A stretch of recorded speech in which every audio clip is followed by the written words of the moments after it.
Do you remember Michu, the tall Spanish forward that had taken the Premier League by storm in the 2012-13 season? He scored 22 goals that season across all competitions whilst playing for Swansea. And well, that season was the highlight of his entire career. In this video, we'll look at some of the most memorable one-hit wonders in football history.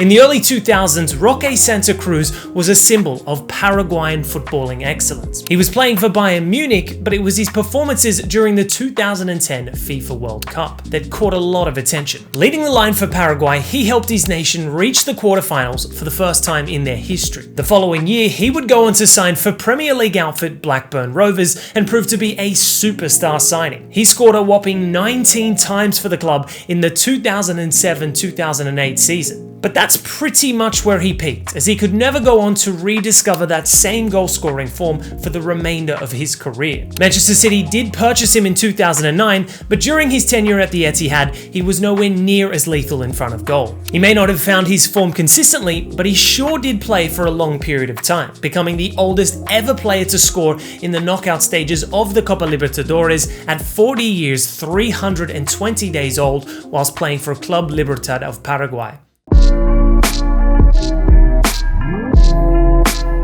In the Premier League, can you name an Egyptian as prolific as Mohamed Salah? Well, Salah wasn't the first Egyptian to dazzle the league with their skills. There was a man named Amir Zaki who had an instant impact on Wigan Athletics' form and performances in the 2008-2009 season. He scored 5 goals in his first 6 games for the club and caught the attention of elite European sides. One highlight of his career was his audacious over-the-head volley at Anfield. However, his magic in the Premier League was too brief, as his off-field issues and a lack of discipline derailed Zaki's promising career. He spent only 1 season at Wigan Athletic and could never really showcase his skills on a higher level of professional football again. He has since played football in the Egyptian Premier League for various clubs. The last club he played for was El Mokaloon in January of 2015. Signed from French club Auxerre in 2006, Benjani endeared himself to the Pompey faithful with his tireless work ethic and his goals. His potential was there to be seen when he played for Portsmouth, and his impressive performances soon caught the attention of Manchester City Scouts, where he was eventually signed. However, he was unable to replicate his performances during his tenure in Manchester. There were rumours that he didn't want to change his club at the time, and that certainly reflected in his performances. He had scored 19 goals during his stint at Portsmouth, however after that he could only manage to score a further 13 goals in his club career. This was definitely a sad ending to what was a promising start for the Zimbabwean striker in the Premier League. After his playing career, he moved into coaching for Evercreech Rovers, who played football in the Somerset Football League. Only a few moments are as iconic as Carlos Alberto's goal in the 1970 FIFA World Cup final. Captaining a star-studded Brazil side against Italy, his thunderous strike of a perfectly executed team move sealed Brazil's 3rd World Cup triumph. Carlos Alberto was a defender throughout his football career, so it would be unfair to compare his goal-scoring exploits with other forwards on the list. He was a huge success in Brazil, but surprised everyone with his move to the New York Cosmos, where he was reunited with his old pal Pelé and helped the club to win consecutive NASL titles in 1977 and 1978. Carlos Alberto is considered one of the best defenders of all time, so we cannot call him a one-hit wonder, but we will remember him for that one hit in the World Cup final, considered to be one of the greatest goals in the World Cup.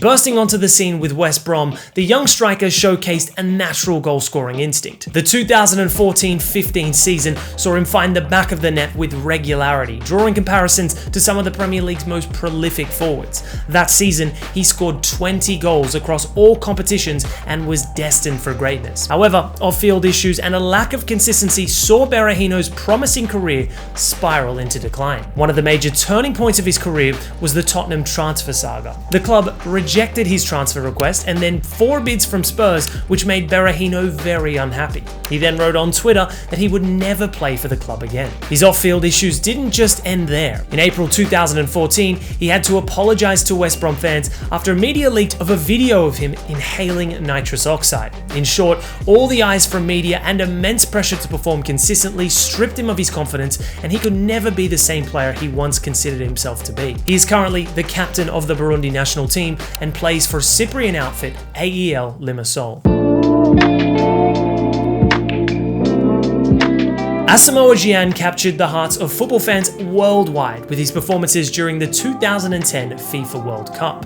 Leading the line for the Black Stars, Gyan showcased his lethal finishing ability, scoring crucial goals that took Ghana to the quarter-final stage. There were lots of clubs who were interested in him, but surprisingly, it was Sunderland who managed to sign him. He quickly became a fan favourite with his energetic style of play and knack for scoring crucial goals. Although he scored 10 goals in his debut season and played a crucial role in Sunderland's Premier League survival campaign, he could not live up to the expectations he had set in the World Cup. After his stint with Sunderland, Gyan plied his football around the world, including stints in the United Arab Emirates with Al Ain and Shanghai SIP in China.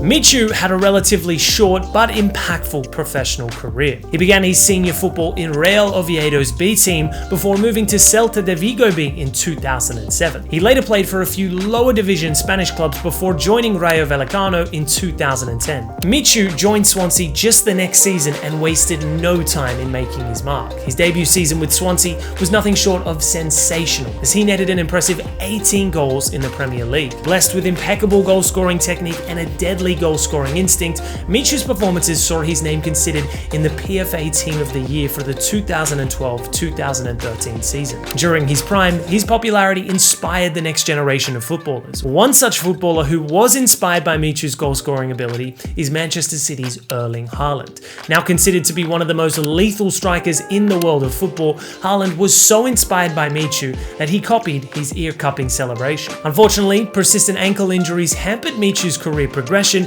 and he struggled to replicate his initial success. He had loan spells at Napoli and Langrio before ultimately retiring in 2017 after another disappointing season at Real Oviedo. Michu scored a total of 78 goals in his club career and is one of the best one-hit wonder players in Premier League history. Whilst their careers may have been defined as one-season wonders, at their best, they entertained a lot of football fans and pundits alike. If you think we may have missed some names, do let us know in the comments below, and also don't forget to hit that like button and subscribe to Sportskeeda for more content from the world of football.